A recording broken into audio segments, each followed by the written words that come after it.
Hey, let's talk about John chapter 10. Uh, there's a lot that's really good in here. Take a look at verses 22 through 24. It says, "At that time of the feast of dedication took place at Jerusalem. It was winter, and Jesus was walking in the temple in the colonnade of Solomon. So the Jews gathered around him and said to him, 'How long will you keep us in suspense? If you are the Christ, tell us plainly.' But then in verse 25, Jesus answered them, 'I told you, and you do not believe.'" That is so us. We are constantly waiting for God to solve our problems, God to do some big miracle, to see, uh, that final day when Jesus does come. When Jesus comes and all evil is righted, then I'll believe. It's a hard thing. I mean, it's easy for us to look back and say, gosh, why didn't they believe? They could see Jesus do all these miracles. They met the man. They spoke to him. It was God in flesh. How did they not know? But we do the same to Jesus now. We still are waiting for a fancier trick. We want him to dance and entertain us. And then maybe we'll follow.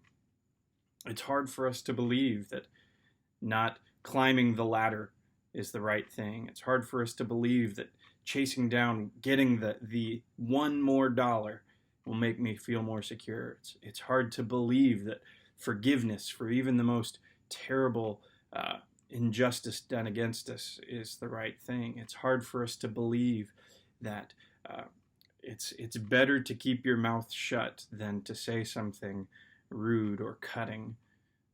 There's so many ways where we say to Jesus, your way really isn't the right way for me, or at least I don't believe it yet. Maybe if you do one more miracle for me, then I'll be obedient. Then I'll discipline my body. Then I'll follow in faith. We are just like them. And Jesus looks and says, I told you, and you do not believe. But the good news is, as he continues on, he does not say there's no hope for you. He is the shepherd, and if we will submit, he will guide us back to safety and to blessing. Guidance never comes easy. It's not, shepherd's crook is not a comfortable thing for a sheep, I wouldn't think. But it's what's right for us. It's what protects us. It's what helps us. So make the choice. Don't wait for another miracle. Don't wait for some big show of power. Take the first step of faith today. Obey. Follow the way that Jesus lived. Simplicity, humility, love. And then find blessing and find protection that you've always wanted.